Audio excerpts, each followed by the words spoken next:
Hey everybody, we're letting folks filter in. Welcome to the Strom Jewish Community Center. We are actually here at the Jewish Community Center today. I'm Pamela Lavitt, the Director of Arts and Ideas, and I'm so glad that you're joining us today. We're just going to wait a few moments to start while participants filter.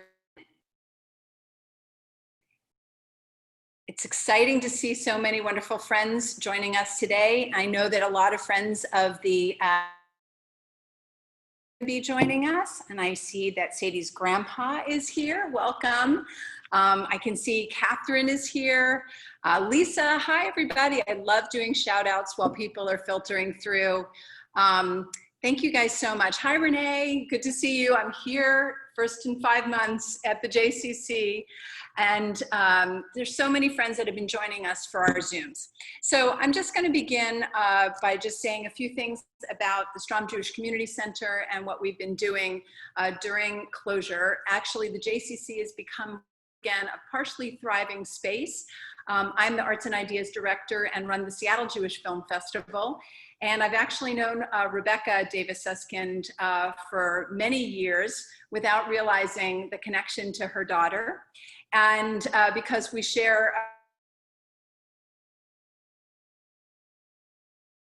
we run the Arts and Ideas programs. We've been virtual. We've been running the Seattle Jewish Film Festival virtually.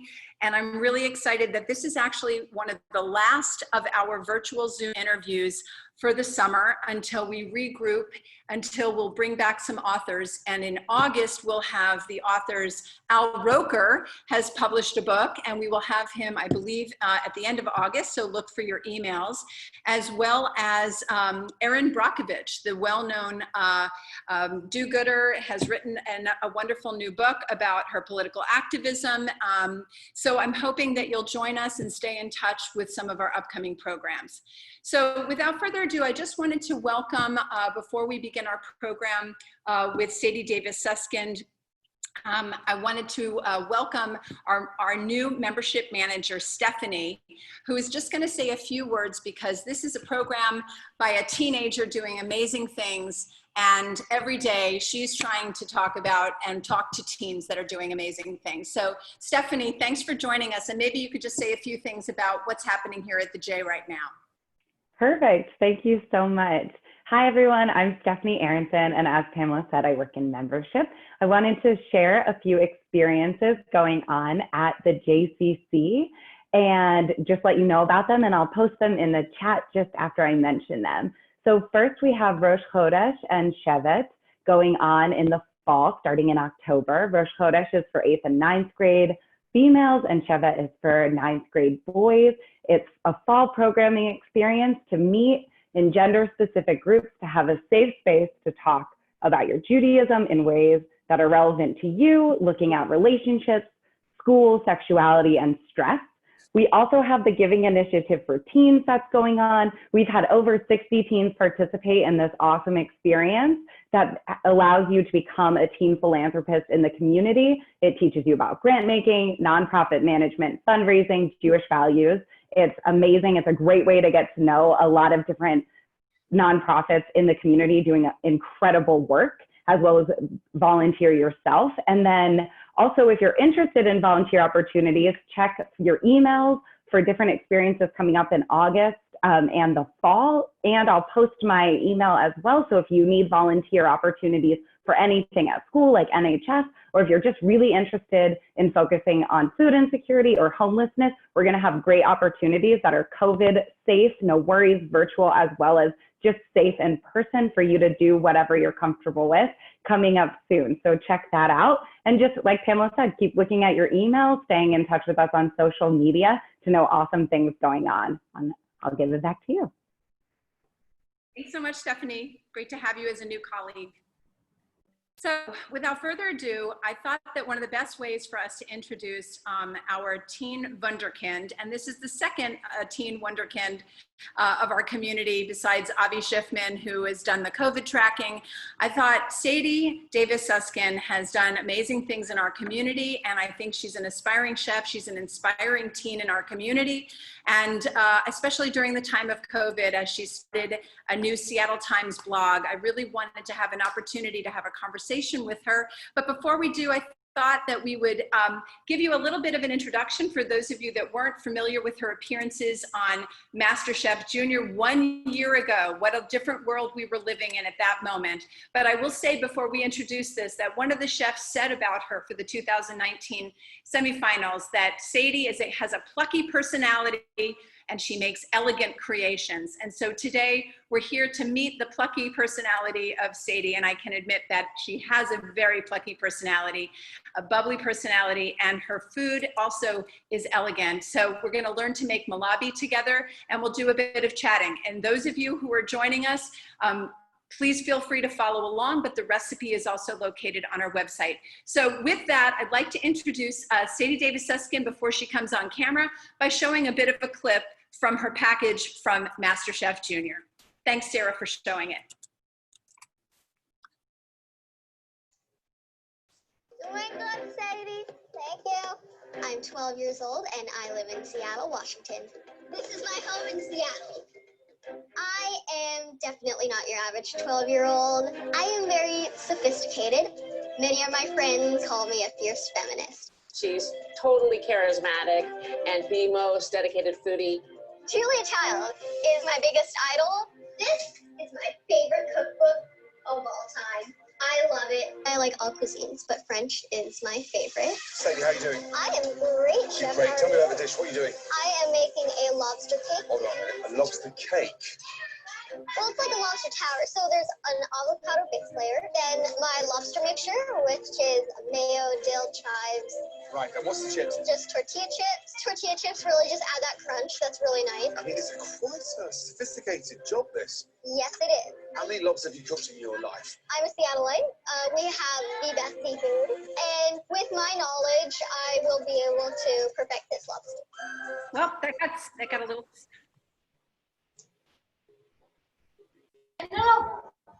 Well, things are slightly imperfect in Zoom, and that's why it's on, right? So I think it'll be a lot more fun to meet the real person. So I'd like to welcome both Sadie Davis-Suskind as well as her mom, Rebecca Davis-Suskind, a woman I can call my friend, and I've known her for many years, to please join us in the conversation. They are here at the Seattle Jewish Community Center in our kitchen today. So will you guys kind of join us and zoom on in?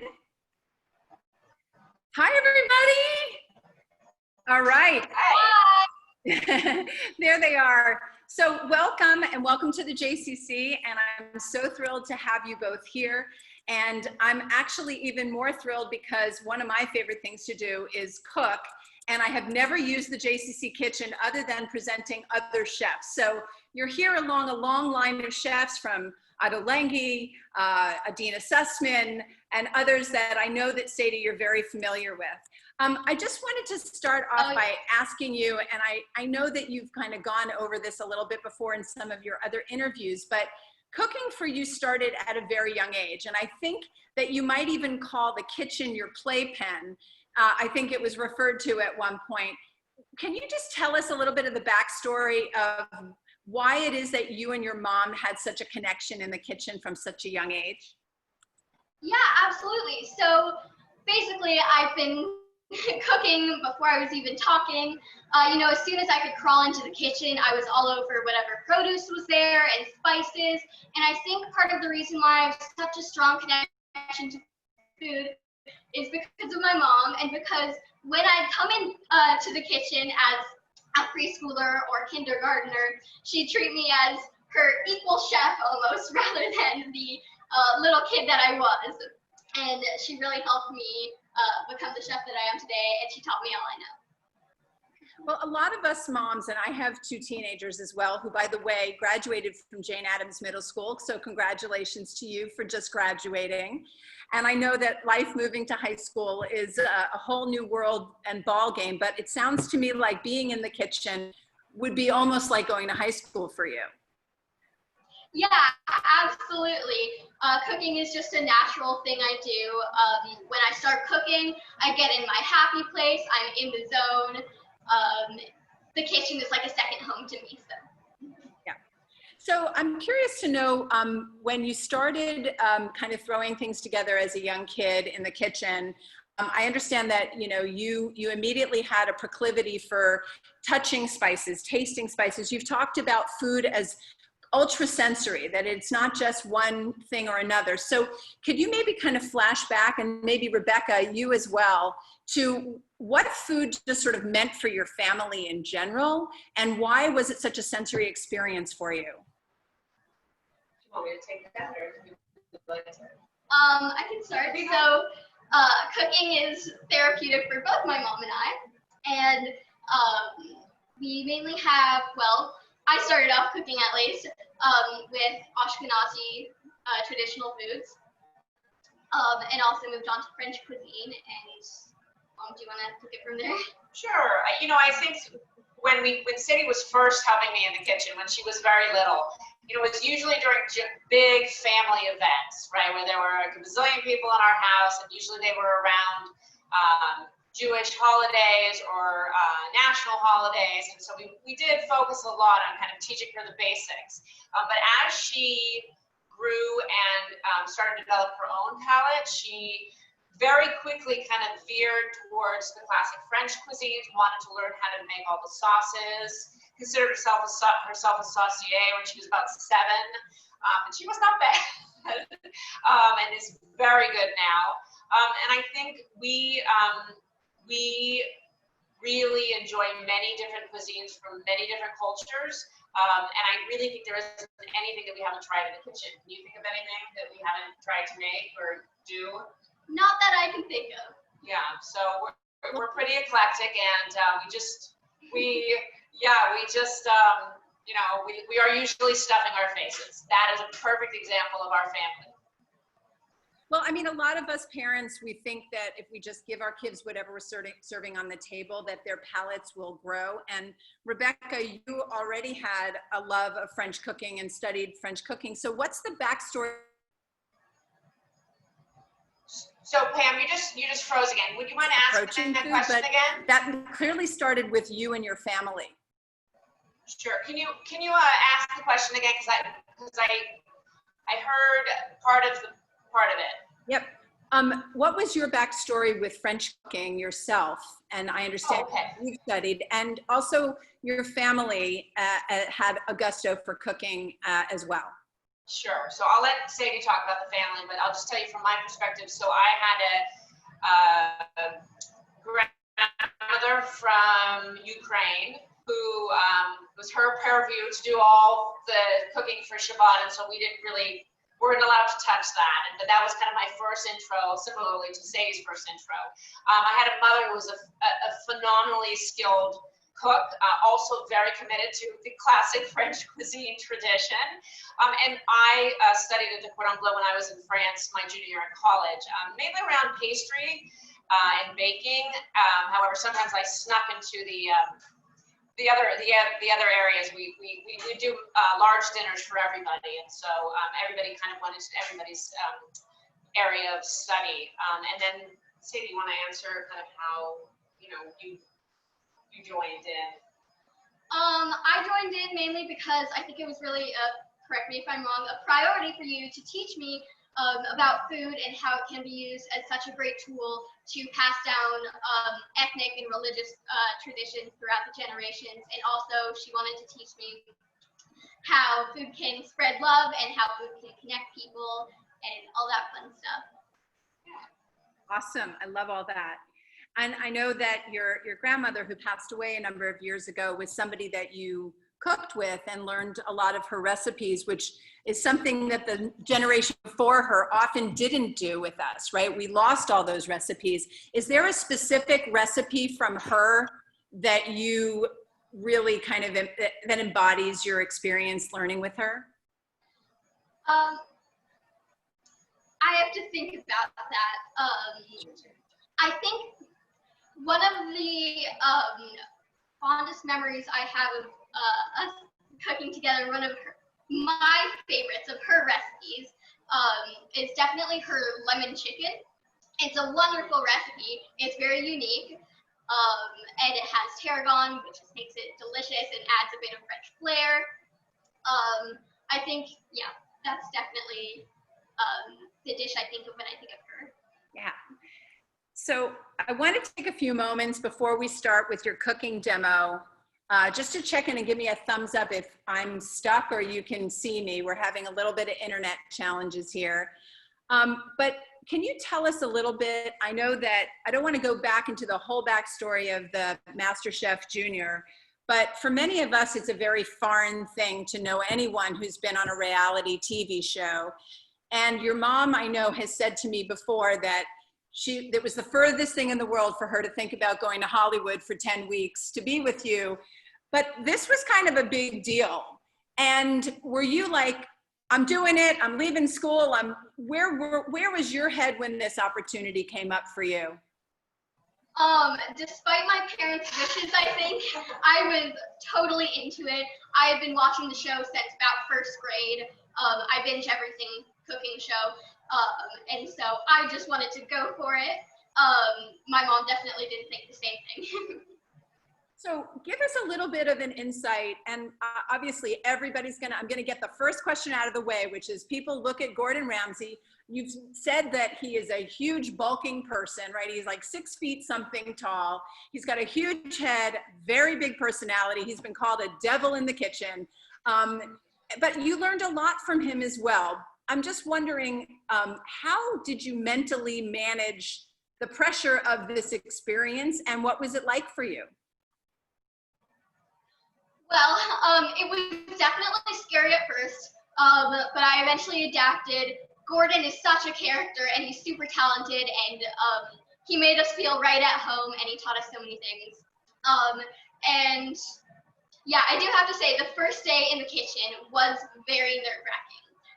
But after that, it was smooth sailing, and Gordon really helped us refine our skills in the kitchen, which made us much more confident.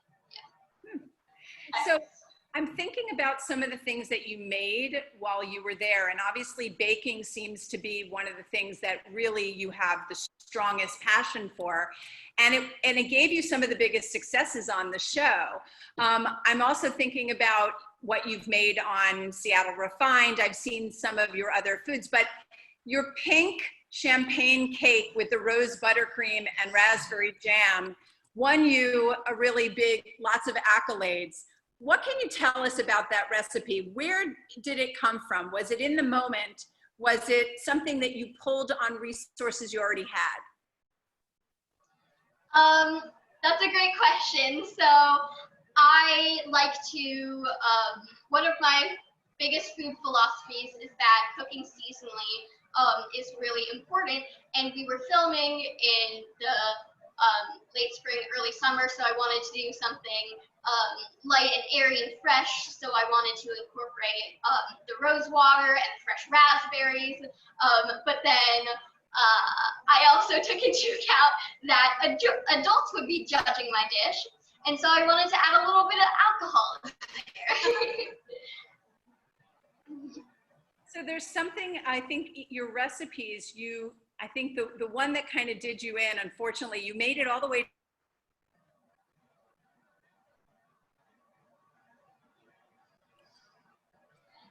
Hey, so you just cut out. Would you mind repeating the question? Sure, I'm sorry you guys, we're having a couple of challenges, but the recipe that did you in was something with pineapple, am I correct? Was it the pineapple upside down?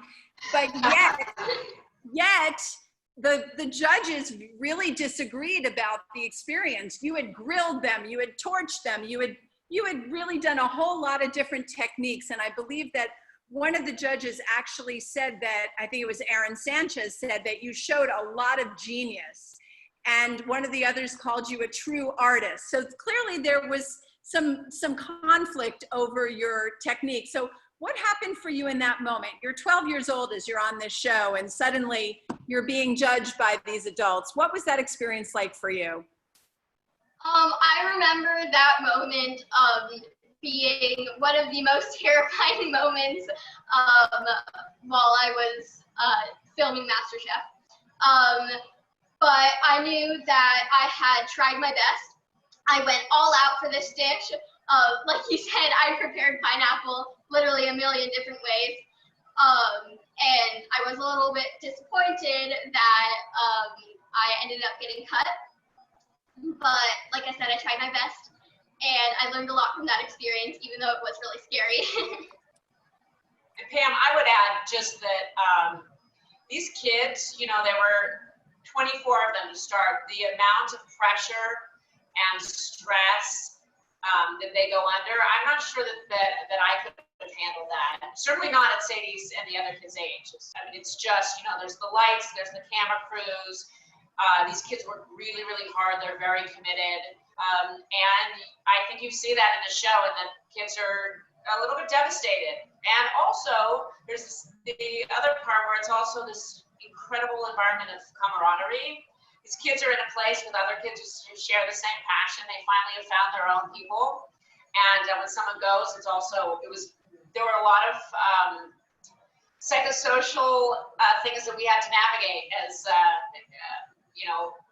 competitors, but also just as friends and partners. And it was rough at times, but also amazing. Yes, chef. No, chef. And, you know, that discipline of the kitchen, right? So speaking of which, I think we're going to have some chances to chat as we go along, but do you want to get started and tell us a little bit about what you're going to be making today? And then we'll continue the conversation, and folks are asking questions in the chat as well. Oh, awesome. Okay, that sounds great. So today we are going to be making malabi, which is a traditional street food that is enjoyed throughout Israel.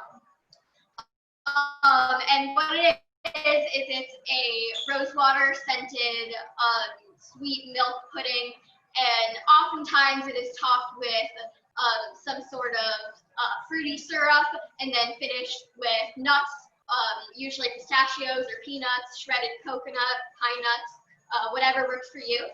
So we're gonna get started by taking, I have about a half a cup of our milk right here. And what I'm going to do is I'm going to add in our rose water.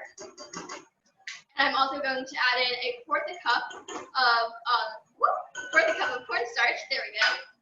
And with a fork, I like using a fork rather than a wooden spoon or a whisk, just because the cornstarch does tend to clump up. I'm not sure if you can really see on camera, but I'm kind of getting out all those little clumps. And you want to give this a really nice stir.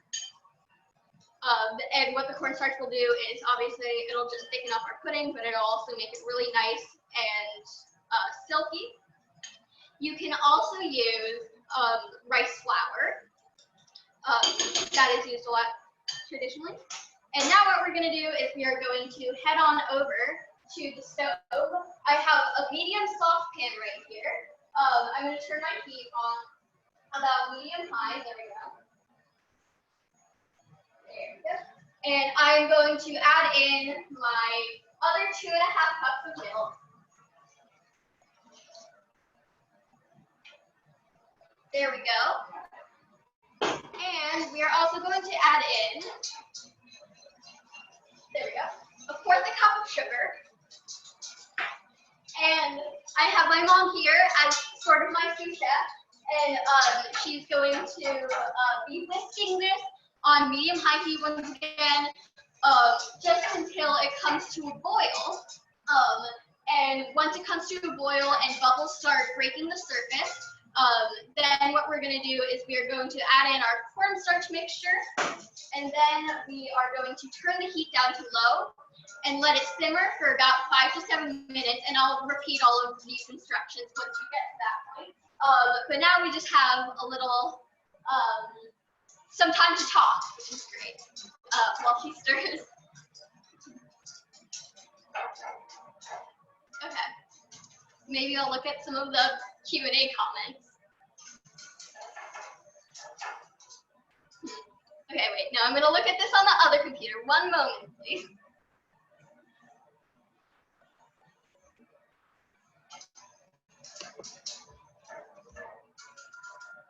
Okay. Oh, one is about the getting onto the Zoom link, so.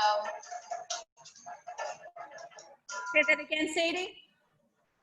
I was just thinking should we go through some of the question and answer Yeah, comments? for sure. So I'm going to go ahead, and there's quite a few people that have submitted questions. So thank you for everybody. So obviously, if I don't embarrass you, but your first question comes from your grandfather that says, that's a different question. I'm going to say, so anonymous attendee says, so do you do cooking? How about baking? Do you still live in Seattle? So clearly you didn't move to Hollywood. Yes, I do still live in Seattle, and yes, I do bake. I love baking.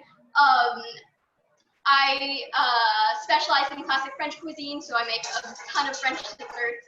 I love making millefeuille and macarons and any kind of cake, really. So yes, I do bake a lot. So somebody asked if you have a garden, because I know, one of my favorite local ice cream makers from Parfait, she has beautiful gardens in Ballard right outside of her ice cream parlor. Do you use your own produce? Do you grow anything? So we do have a couple of things growing in our backyard. My dad actually has a little garden going on. We recently planted pumpkins, and then we also have a bunch of herbs. I believe we have peas. We also have rosemary and basil and mint and all that fun stuff. I mainly let my dad handle the gardening. I'm more of the chef. He's more of the gardener. But yes, we do use some of our own produce. So a couple other questions, and then we'll continue chatting. So is this, do you play other sports? Is cooking kind of your sport, or I saw you doing some kind of jiu-jitsu or karate. What else do you do? So I used to do karate, but now my main sport is rowing. I'm actually what's called a coxswain, so basically I'm the tiny person that sits in the front of the boat and yells orders at all of the big high schoolers. So that's fun. That is so cool. That's good training for you to be the head chef in a restaurant, I believe. Exactly. So your grandpa did ask a question. He said, Sadie, if it was my birthday, what is the favorite dinner that you might cook for him? Good question. Probably something British, maybe not. As I mentioned earlier, one of my grandma's recipes, lemon chicken, it's a family favorite. I might make that because it's absolutely delicious. You know what? I'd probably make the lemon chicken. I think that's a good choice. It's got nostalgia, but I'm sure you'd put a new dash to it. So it seems to be one of the things that you like to do is that you take the influences of a lot of the different chefs, and specifically French and Jewish cooking, and inflect it. What are some of your favorite things that you've pulled from Jewish cooking or French cooking that you're constantly infusing into some of the ways that you make decisions about your food making? I like using a lot of different fat sources in my dishes. So I use schmaltz a lot, believe it or not, like in matzo balls, but also in my other cooking. I think it's a great fat, and it's so flavorful and wonderful. That's mainly it. I mainly play around with the fats, and also sort of Middle Eastern spices, and also a lot of spices from Europe, a lot of spices commonly used in Ashkenazi cuisine. That's mainly it. Yeah, and those of us who live in Seattle, we're kind of lucky that we have a market, Goodies Market here, that has a lot of those Middle Eastern spices that when I've had Ottolenghi here, people refer to it as Ottolengifying something, and it literally means you can't find it anywhere but in Israel, whatever it is. So we're lucky that those of us that live in Seattle, is there a particular place that you like to shop in Seattle where you're in your happy place in that particular store that has a lot of the things you like to cook? I think definitely Goodies, the Middle Eastern market. It has so many wonderful things. That's where I got the rose water for this dish, and they have all different kinds of nuts and dried things, and it's really an amazing store. And you can also buy there, which is a thing called Saflab, which is traditionally used in Malawi. Today we're not using it because it is kind of hard to find unless you go to Goodies frequently. But it is powdered orchid root, and it is traditionally used to thicken the Malawi, and you can find that there. And you can also find a variety of other cool Middle Eastern things there. So I like it a lot. So I mean, in some of the articles that have been written about you in the Jewish in Seattle magazine and Seattle Times, and there's been you were on New Day Northwest and all this kind of stuff. People have called you like plucky and precocious and kind of mature for your age, which of course a lot of these are. You're very articulate. You have an incredible personality and vocabulary, but nobody ever wants to call somebody your age who's on their path a prodigy, right? In what you do, right? So do you like those words that are used to describe you, or how, is it hard to hear other people's sense of your precociousness? I mean, I am so flattered that people think of me that way. That's super amazing and so sweet.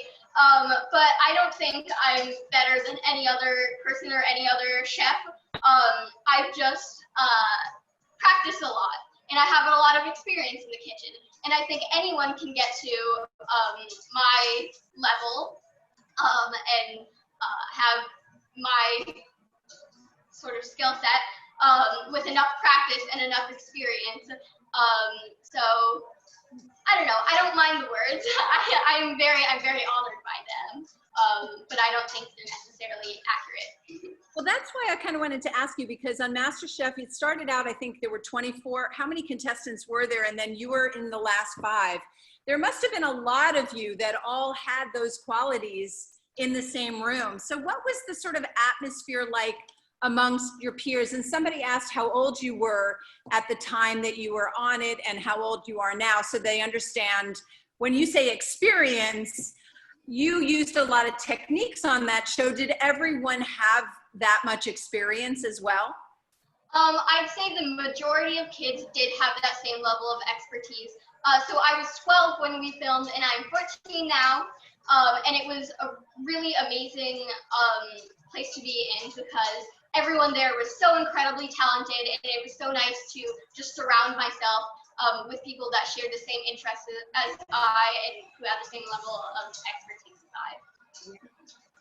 So I guess if you could maybe tick off for us some of the things that you have made or made on MasterChef, or what's the last experimental dish that you made? Can you give us a sense of what the direction your cooking has been going in, for the show and now?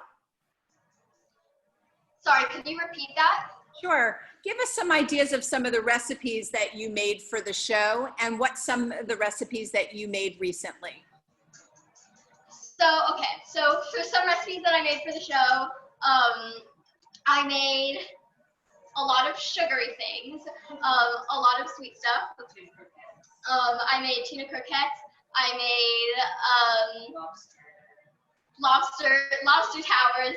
I think my mom can remember some of the dishes I made better than I can. It's been so long. I think that really allowed me to kind of get out of my cooking comfort zone. I even cooked a pork chop there. I did not eat it, and I'm not kosher or anything. I just don't eat pork. So that was really cool. I definitely am not as adventurous with my cooking, mainly because it's hard to find the time to create such elaborate dishes, and also some ingredients that I used on the show are not available in your everyday grocery store. And, my mom just mentioned that the Malawi might be ready, so I'm gonna go check on this. Great. Pamela, if I could say that, the kids were all different ages on MasterChef, and I think Sadie's being really lovely and saying that everybody had the same skills, but there were kids who their thing was like the grill, and they had never ever cooked inside before. So for example, Reed, who is the little southern boy from Noonan, Georgia, who was adorable, by the way, and very authentically country, small town, close family.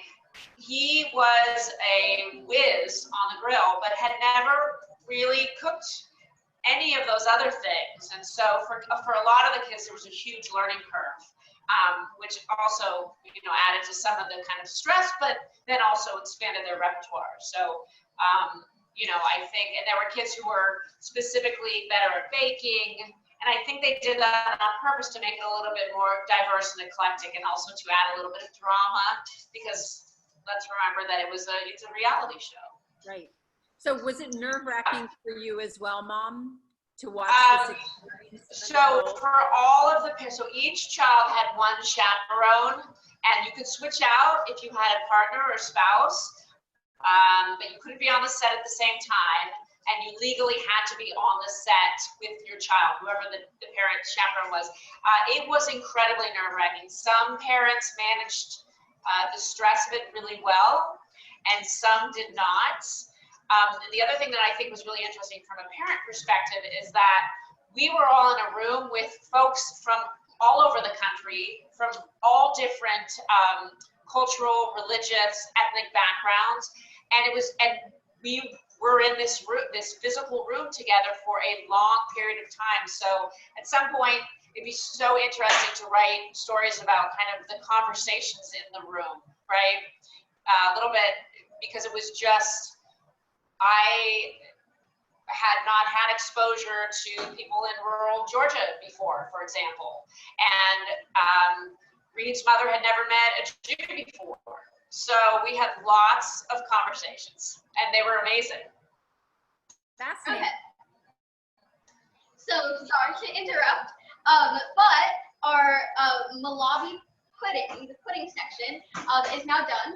I'm gonna try to show it on camera, how nice and thick it is. I'm not sure if that'll show very well, but it is pretty thick and pretty kind of gelatinous. And what we're gonna do now, this pan is super hot, so I'm gonna use my baking mitts.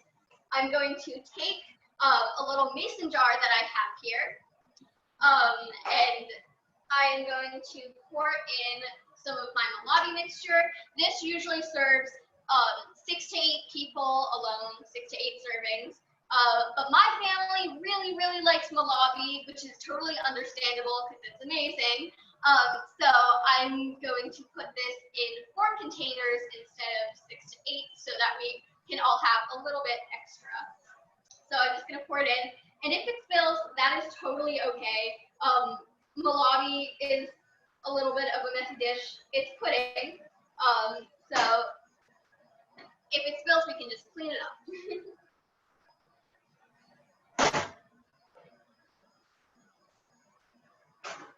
Thank you, Mom, too, for helping me clean this up. Okay.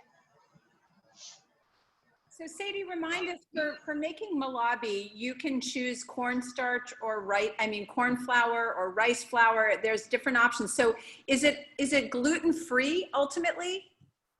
Yes, it is. It is gluten-free. And you can make it dairy-free as well. So what's been your experience just with the whole alternative milk market in cooking? If you love French cooking, clearly you're steering around butter an awful lot and a lot of dairy. And so how is it substituting those things for the kind of cooking you're trying to do? So if you substitute traditionally,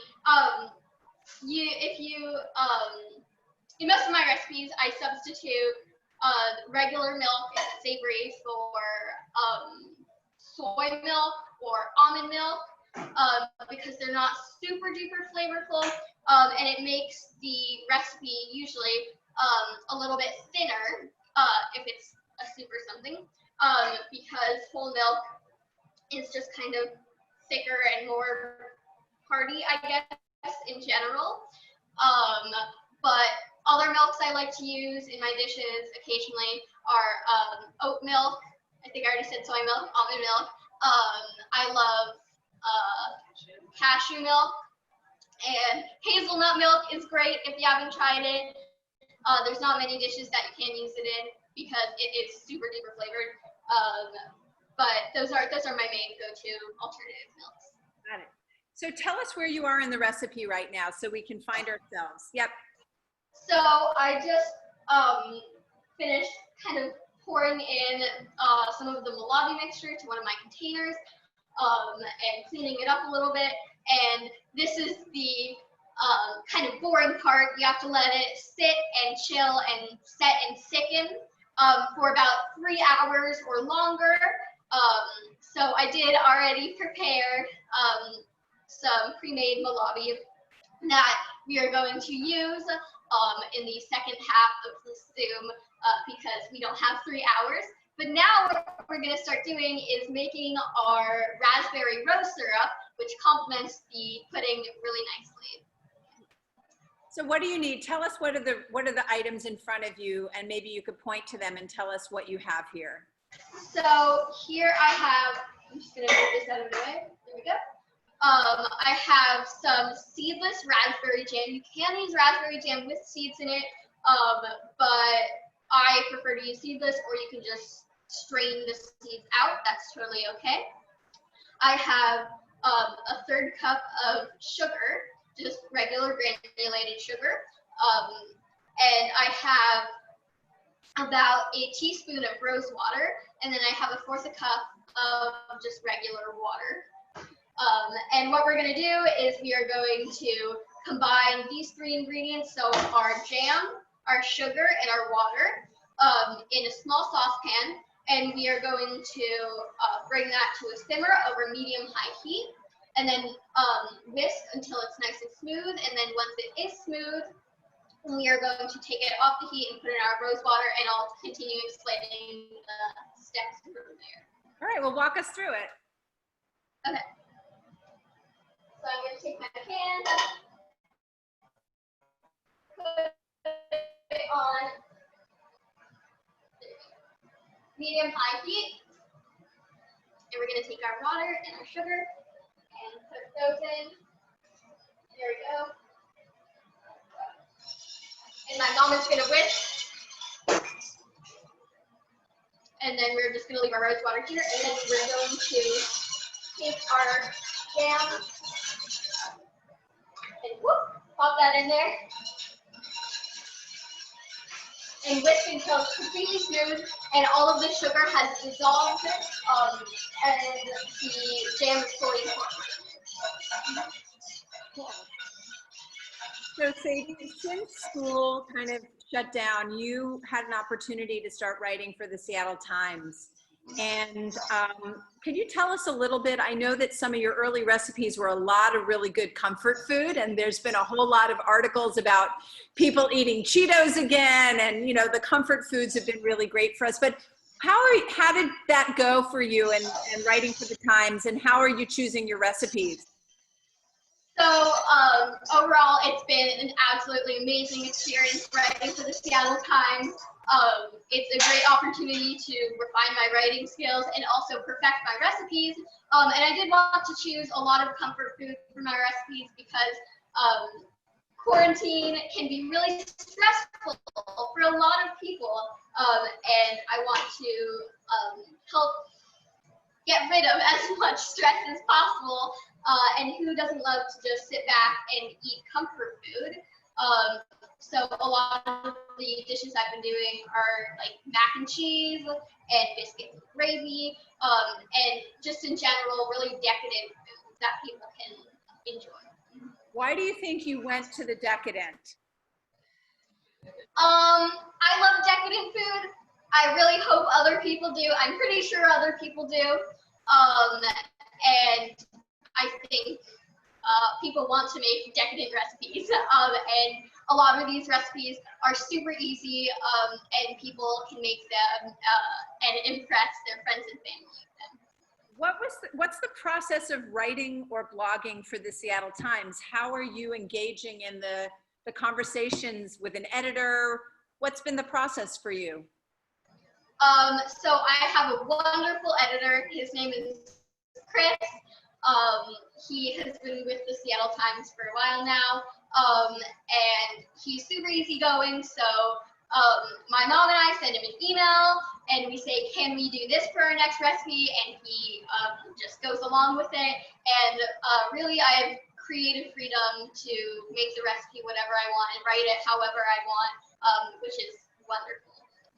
That's awesome. I have to second that, Pam. The Seattle Times has been amazing in terms of giving Sadie complete creative freedom, which is shocking and awesome all at the same time. Yeah, just she comes up with recipes. She throws it at Chris. He says, "Sounds good to me." He's from Tennessee, so I think it's part of who he is, and it's really lovely. So we live in a world, obviously, where Instagram and YouTube, and these are the spaces that a lot of teenagers are inhabiting. And one of the questions asked if you had a YouTube channel. I'm sort of wondering where you think the place for you has been. Is it on social media, the newspaper? What do you think about all of those food influencers, and do you follow them?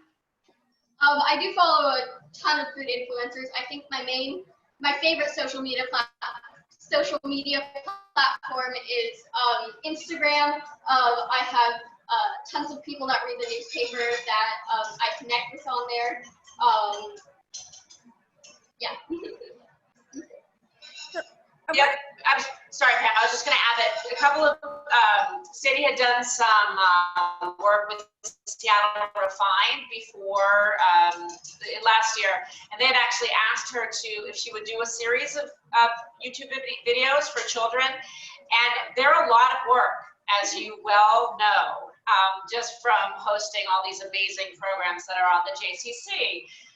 So we had a family conference about it and said we feel like Sadie writing an article is a good thing every week, and Sadie creating video content is a little bit too much. So actually, I just remembered, I was trying to think if I had any YouTube videos, and I do have one. Actually, I do have a couple. I just couldn't remember them. So I have a video on my YouTube channel that I don't really use, and it's from a while ago, but it's a great recipe on how to make bright magenta-ish pasta. And I had a big pasta phase where I dye all of my pasta doughs with natural ingredients. So in that particular recipe, I dye the pasta with beet puree.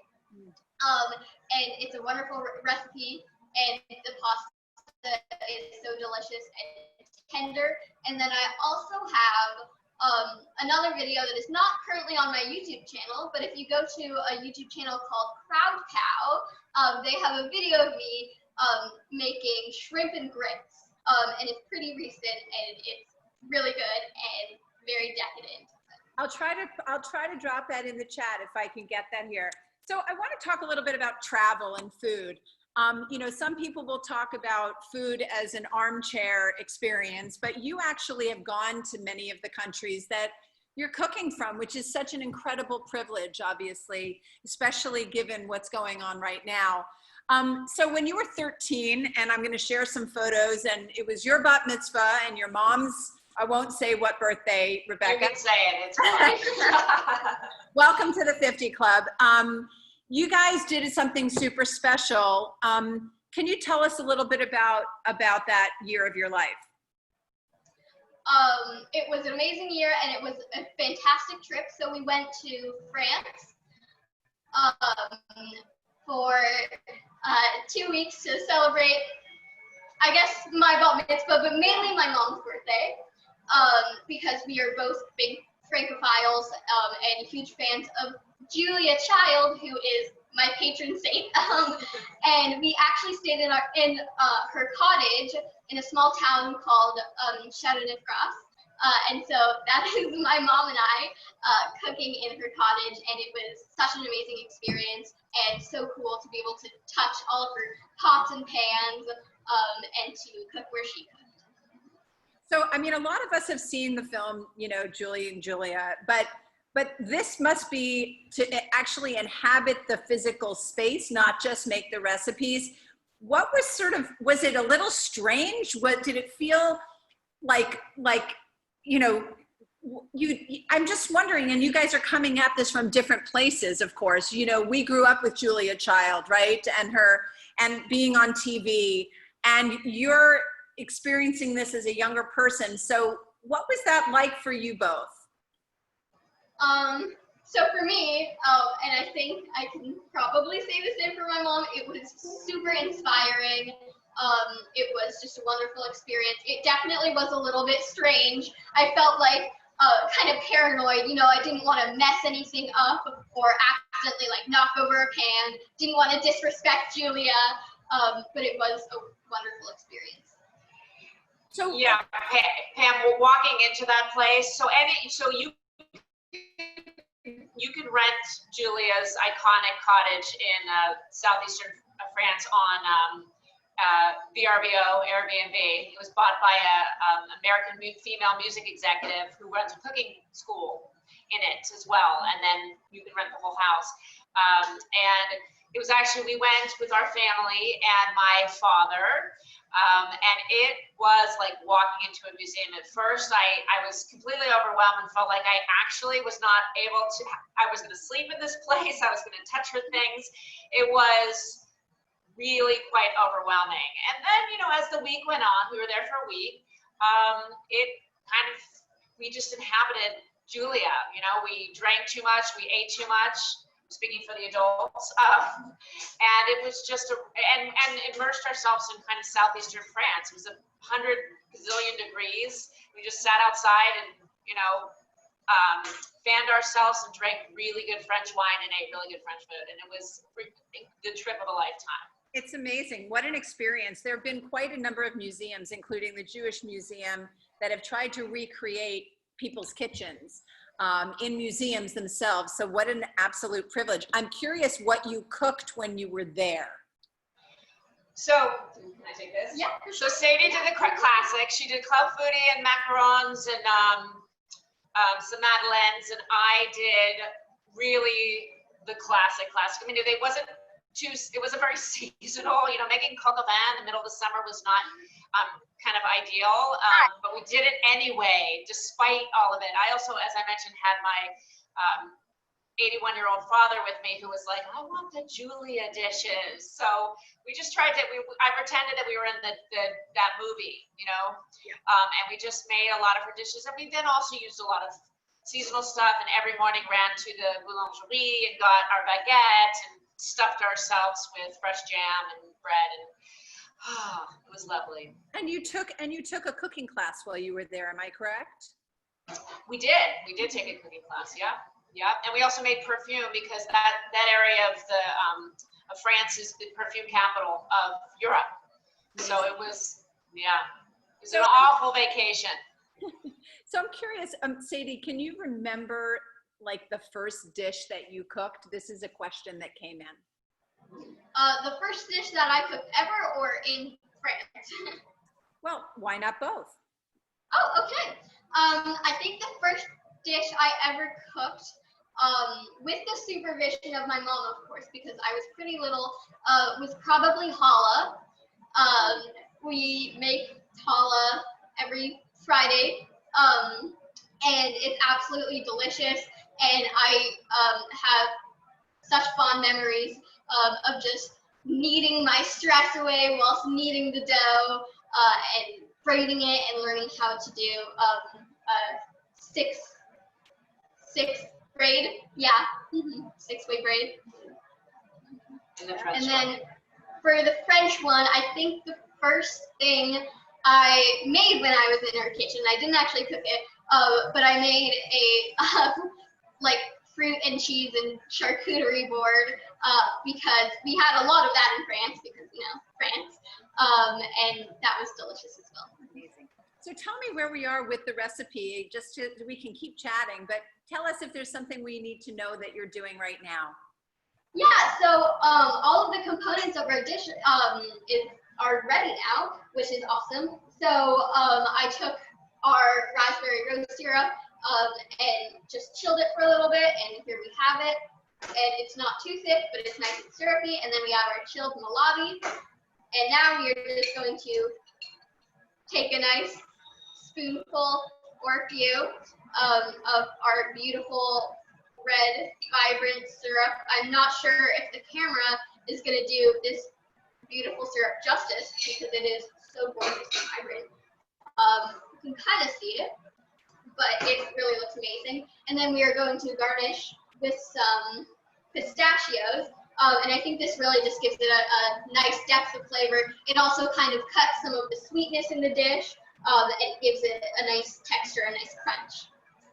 And there we have it. There's our finished malabi in our little mason jar, and it looks so adorable. I love this presentation, and I'm not sure how well you can see it with the camera, but it looks amazing.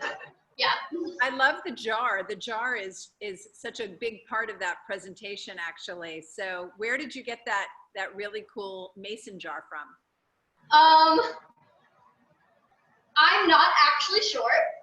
We have a lot of fun goodies in fun little presenting vehicles at our house, and we have a set of these little adorable mason jars. I have some extra malabis right here. Pamela, you can buy them at the City People's Mercantile kind of in bulk.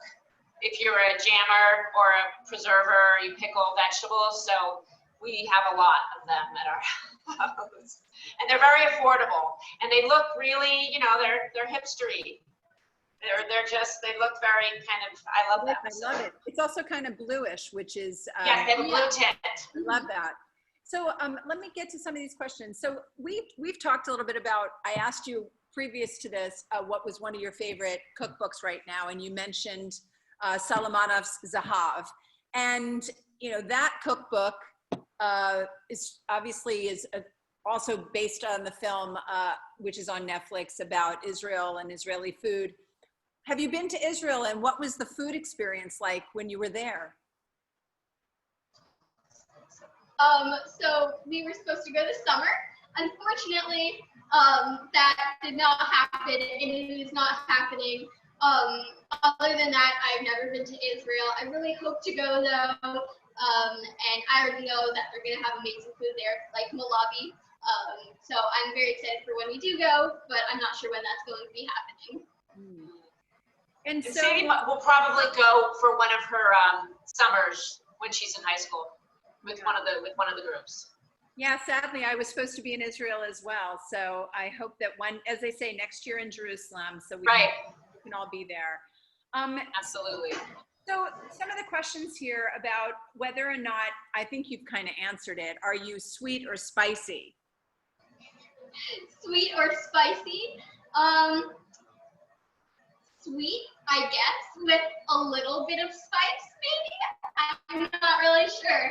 I think I'm primarily sweet, I guess. I'm not really sure how to answer that. So I wanted to also ask you a little bit about if you could just talk a little bit about, I wanted to play maybe a game with you. And so this will be the last part of it. And I welcome all of you, if you would like to throw out something in the chat, or if you have a final question, please do. But I thought it would be really fun to just say a word and what came to mind for you. Because your mind as a young burgeoning chef is making associations all the time with food. So not to put you totally on the spot, but this is a little improvisation. So if I say cherries, what's the first thing that you think? Cherry puree, cherry coulis. I'm not really sure. I love using cherries in chocolate. I have a great recipe for this kind of cherry sauce, kind of boiled down cherries with a little bit of alcohol, and it's wonderful to serve with like molten lava cakes and cream, and it also makes me think of cloud foodie, which is one of my favorite French desserts, which is traditionally made with cherries. Yeah. Wow, that's a very active mind, Mom. So, and I'm gonna get Rebecca in on this too. So when I say French cooking, what do you think, Rebecca? Sauces, definitely. Rich, multi-layered sauces. And of course, the iconic cassoulet. I still remember the cassoulets I ate back in 1987, you know, as a college student. So yeah, but sauces, the French do it really, really well. Okay, when you think about rose water, what do you think? Because you clearly use it an awful lot. So what comes to mind? Probably sponge cake. I think it's a really nice light ingredient, and it pairs well with other springy light dishes like sponge cake, which is also kind of why I used it in one of my cakes on MasterChef. It's a wonderful ingredient to use in cake or on cake. Now, I laugh at this because we had Nigella Lawson here at the JCC maybe about a year or two ago. And by the way, those of you who are listening, you can catch most of these on our on-demand page. Most of our chefs, Ottolenghi, you know, we've captured them and you can watch them. And same with this Zoom today, it'll be on YouTube afterwards. But I'm gonna ask you, somebody asked her a question, what her favorite tool in the kitchen was. So what's your favorite tool in the kitchen? That's actually a great question, and I have an answer for that. Definitely my Lucky Dough Scraper. I got it at a cooking camp in 3rd grade, maybe. It's been one of my favorite tools to use ever since. I use it when I'm making challah to separate the dough, and it's a really satisfying tool to use to scrape off all that comes from your table. And I love it so much. And I used to have a name for it, but I can't remember what that name is now. Very cool. So what is something that you tell teens about cooking? So one of my biggest cooking philosophies is that kids and teens should very much so be involved in cooking. It's a really important skill to have, to know how to cook. And one of my missions is to inspire kids to get in the kitchen. And so to kids out here watching this, go get in the kitchen. You can make malabi. It's a super easy recipe, or go search up any of my recipes on the Seattle Times. Go check out my Instagram if you want. I can help you, guide you, tell you what to make. Cooking can seem like a really daunting and laborious task, but it really doesn't have to be. It's super simple and it's super easy, and it's also really important for teens to put love into their food. And cooking can also be really impressive, especially when teens cook for their family. That's about all I have to say about that. So I have a couple of questions that are in the chat and then we'll close it up. But one of the questions that came up might be the word to fail or make a mistake. And I'm wondering, I know it sounds like a harsh word, but one in the kitchen, there are lots of people at the Seattle Times who are in test kitchens. Adina Sussman started her career in the test kitchen. So what does it mean to fail in cooking? For me, to fail in cooking is to give up on cooking. I think when you're making a dish, there is no way to fail unless you really believe that you fail. I think if you give up on cooking, then there's no chance of kind of getting back into cooking. So that's what I would call a fail. Most people, I think, would view a fail as messing up a dish, or yeah, mainly messing up a dish, but it's really not that, because cooking is kind of a, I like to say, squishy subject. There is no real definition of like making the perfect dish, and all dishes have some flaws. So you can make a dish however you want, but if you choose to give up, that's when you really fail at cooking. Love it. So I'm going to get to the last couple questions. So who is currently your favorite chef?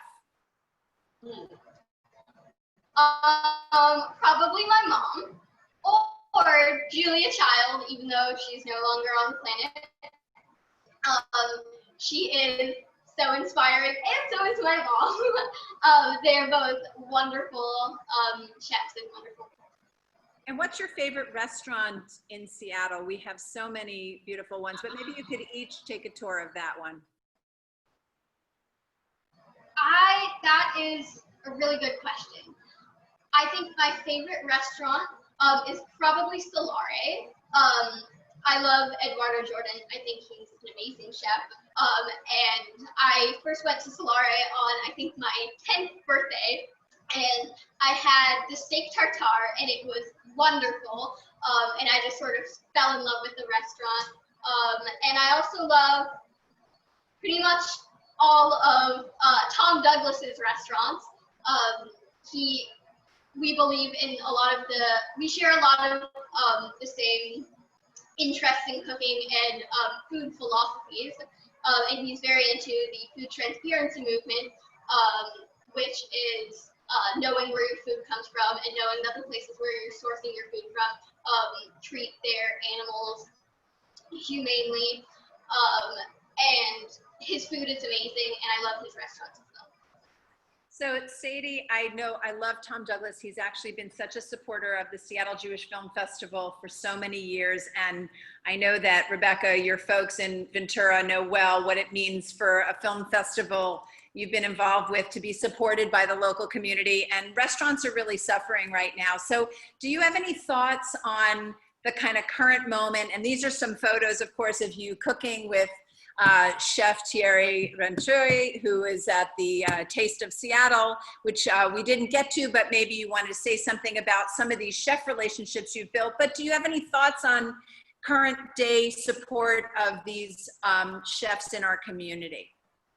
Yeah, so I think so many of these chefs in our community do so much for us, and they provide us with wonderful food and nourish us. And I think it's really important to give back to the food community at this time and support small businesses as much as possible. My family has been buying a lot of meats in particular from a steakhouse in Ballard called Asadero, and we really want to support them because they have amazing quality meats and they're doing their best to support the rest of the community. So yeah, I think it is really important to support small businesses at this time. And I think you called Tom Douglas your spirit animal. Yeah, he pretty much is. So are you continuing at this time to get any guidance from any of your spirit animals? Yeah, I think so. Tom Douglas has been doing a lot for the food community. And he always has, and he's very into sustainable food, sustainable cooking, and farm to table cooking. And so I'm definitely taking a lot of his advice and really listening to him because he is my spirit animal. And I completely agree with everything he has to say. So what's next for the both of you in terms of the path to continuing to learn and grow as a chef? Obviously, you've had a lot of time at home and in the kitchen, maybe cooking dinners for people, maybe not cooking dinners for your family, but what do you see as the path for you forward? Well, I'm going to continue to better my cooking skills and refine my techniques. Like always, I'm going to continue my Seattle Times column, and then eventually, very, very, very far into the future, I'm going to potentially open up a restaurant or bakery, and then hopefully make a cookbook, potentially with some of the recipes that I've published in the Seattle Times. That's pretty much the goal. I was wondering about that. So possibly publishing a cookbook from some of your recipes. I think that sounds like a fabulous idea. And I know that you have a lot of huge fans that have joined us today. I want to thank you so much for making malabi, which, by the way, does malabi mean anything or in the term, do you know? Because somebody did ask that question. That's a good question. I don't know if it does. That's all right. So it has. No, go ahead. Oh, no, it's okay. Sorry, what were you saying? So you're not sure if Malabi actually has any particular resonance, but it's an Israeli food.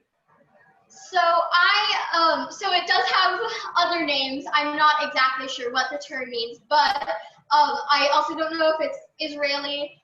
Like many beloved Middle Eastern foods, there's always robust discussion about who gets to claim credit for inventing the dish and where it was originally created.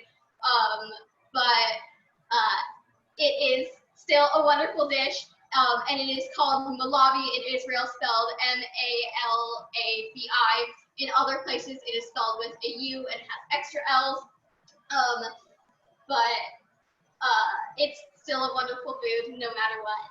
Well, I think food, if anything, has the ability to bring us all together and hopefully to break bread with each other. And we will continue the hummus and Malabi wars of who owns what. But the fact is that you're one of the ambassadors in our community, and also it sounds like possibly has a future writ large of bringing these fusion cuisines together, Jewish, Israeli, French. So thank you so much for being here, the both of you. I'm looking forward to seeing you in 20 feet in just a moment.